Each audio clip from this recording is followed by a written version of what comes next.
Grabe sana all mga kalingap. Paglabas ka ng mga Ayan. At magandang gabi po at mayroon ng episode ang EDC. So mayroon ng 58 minutes pa lang na-upload ni Kalinga Prab. 40k na yung views. So nanonood po ako dito sa sala, no. So dito ako sa sala. So ngayon si Jipoy ay naliligo pa. Kaya maya kuhaan natin siya ng video mga kaidsinyan kung ano yung mukha niya habang nanonood, kung anong reaction. Grabe, naguhugas na Papa Eds, ha. May kasabihan pa naman Papa Eds na bawal maghugas ang isang tao kapag hindi pa nakatulog sa bahay. Grabe mga kalingap, napatawa yung nanay ni Beyonce kay Rido dahil naghuhugas na. Napatawag pa kay Beyonce. Kanina ang tawag ni Papa Eds tita. Tapos nung nagpuna siya ng kanyang kamay, nanay na. Nakakatuwa si Papa Eds. Tapos na naligo si Jipoy. Puntahan natin sa kwarto. Maya at baka mamaya hindi pa siya nakadamit, baka mahuli natin ang kanyang postura.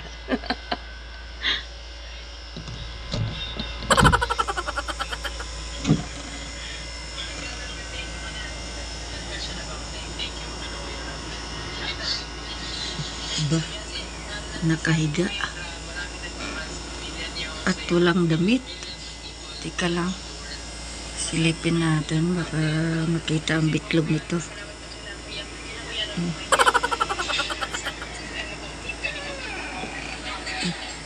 Tingnan nyo mga kaidsi ko anong gawa. Di pa nakabihis, may towel pa. Grabe ito.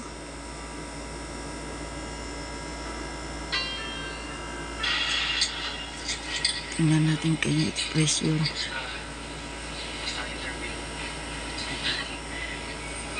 I-zoom natin para makita nyo ang mukha niya.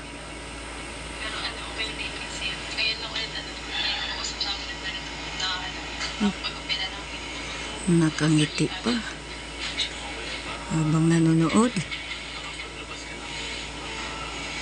Sinusong ko yung camera.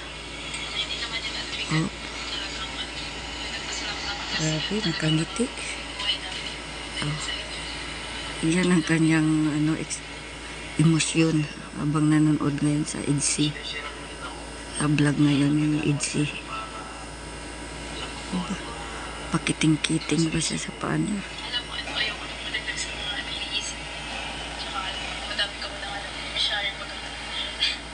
Sana all. Nakangiti. Grabe na yan. Isa na rin tong baliw. Ito. Grabe.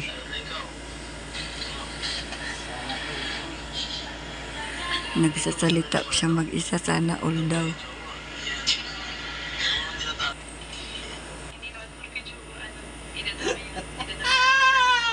Ito. Grabe na yan. Walang kalam-alam talaga siya. Siya lang mag-isa dyan. Mukhang panalo ako nito. Bah, panalo daw siya mag-EDC niyan. Grabe. Baliw na talaga to si JP sa EDC. Kasing baliw natin. Parang siyang kinilig-kilig. Hoy! Uy! Hira ka! Baka makita yung tigol pa dyan. Grabe ang kilig. At Grabe ito. Sinahin ko lang. Pause muna. Mukhang panalo ako nito Saan? sa iPhone. Grabe. Ay, kay Ma'am Narcia. Ihanda mo na yung iPhone 17. Buti ko totoo yun. Grabe guys. Naniwala ka naman agad. Siyempre, kung totohanin naman niya, salamat. Pero kung kwento lang, eh wala tayong magagawa. Diba? Grabe So, ka. ito, mukhang, title Beyonce at mama niya umiyak. May isiniwalat. Ido gusto ng pakasalan. Tsuh. Panalo na. Grabe. Di man lang ka nakabihis. Naku po! Siya- Naku po! Siya lang mag-isa, nakalabas Guys. pa ang busis. Grabe ang pagka-excite nito. Bulaga na naman ako nito Siyempre, sa isip ko, sabi ko, tika nga lang. Sa sunod guys, ilak na natin yung bento dahil nahuhuli tayo. Umihira yan. Galing at ang sinabi ng mama ni Beyonce, grabe, pinulgar ng lahat. Ay! Grabe Pero, ito. Ang inano ko nito, excited ako sa birthday dahil alam ko talaga mayroon akong malaking bulong. Grabe. Grabe guys. Hindi man lang nakabihis. Ang title guys ay Pakasalan. Ha? Mhm. Ding! Naisip ko kasi, dahil may upload ng EDC, sabi ko, Bi, kuhaan ko nga anong emosyon nito. Yun nga eh. Pambira. Magawa ka ng Buti. pagbenta. Hindi nakita ang witlog. Buti hindi ka nakapagpapagda. Hindi. Pero sa bagay, pwede namang ikat. Pero, siyempre, pakita natin. Wala nang kat-kat ito. Bihira ka. Ito na to. Nakita yung itlog ko dyan. Wala naman ang witlog. At seryoso kasi ako po. Dating kasi sa EDC, seryoso talaga ako nanonood. Kaya, Ayan. Shout out kay Bibi Beyonce at kay Papa Eds. Para tayong dalawa, dito ako sa sala nanood. Good luck. No, kasi at good luck din kay Ma'am Narcia. Ayusin mo lang at naka-screenshot yung sinabi mo. Ha? Tandaan mo. Ayan po mga ka-EDC, no? Palapit na tayo ng palapit sa sinasabi mo. Sa katotohanan. Pero ako guys, 150% na ako eh. Oh. Magka-iPhone ako ng iPhone 17. Magkaroon ng iPhone 17. Ang Sigurado na ako guys. Sa challenge pa lang namin, nauna na kami. Nauna na yung sinabi ko. Ngayon, pag-upload ng part 78, ay nandito sa title yung pakasalan.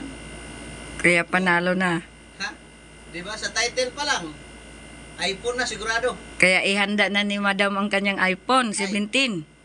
Sa birthday, Ma'am Narcia, sa birthday, pupunta ka, dalhin mo na yung iPhone at sigurado na ito. Woo! Thank you. Ayan po, ano.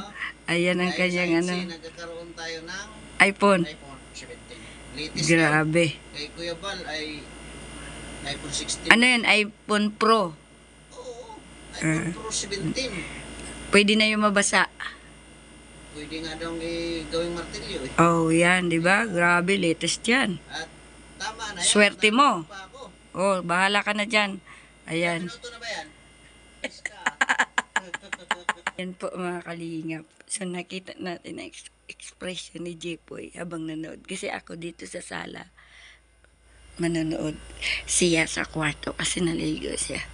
At doon siya manood. Ayoko na, dati, magkasama po kaming dalawa dati na, na manood sa kwarto. Kaso lang, magkabaliktaran kami kaya ang likot niya, tsaka lakas ng tawa, kaya naisip ko, dito na lang ako sa sala, manood sa EDC, tapos siya sa kwarto. So yun, thank you so much po sa inyong lahat. Na strategy po yun din ni Kuya na yung mga ganun para po mas marami pong ano po manood po para mas maraming Grabe sana all mga kalingap. Oh, Paglabas ka ng mga hindi ako iba't maganda. ng nararamdaman mo. hindi naman yun bigat talagang yung nagpasalamat lang kasi yun talagang nabago po yung buhay namin dahil sa inyo. Masaya yung love team natin. Ikaw kasi dapat, minsan, sinesharean mo din ako. Dapat nag-ano ka rin sa akin para... So, ayan. Grabe, no? Wala naman palang problema, mga kalingap. ang mga magulang ni Beyonce. Yung tatay, yung nanay, butong-buto kay Papa Eds, di ba? Basta, isa lang ang sinasabi ng mga magulang niya na magtapos muna kagad ng kanyang pag-aaral. So, di ba? So, this is it. Mga ka-EDSA, panalo tayo. Yung wini-wish natin na sana darating ang araw na sila nang ang dalawa. So, di ba? Ang bait ng magulang ni Beyonce, kasing bait ni Beyonce. Kaya, Papa Eds, alam na des, Papa Eds. Pagbutihin mo, Papa Eds, andito lang kami sa likod yung dalawa, mga kaedsinyan. Yes, butong-buto. Papa Eds, go, go, go! Pray natin lahat na sila na nga sa darating na mga panahon. So, ayan. Maraming salamat po sa nakapanood kung paano ang expression sa mukha ni Jipoy habang siya ay nanonood ng EDSA ngayon. Diba? Nakita niyo kanina. So, kung paano siya kiligin. Hanggang dito na lang ang ating vlog. Thank you so much po sa lahat.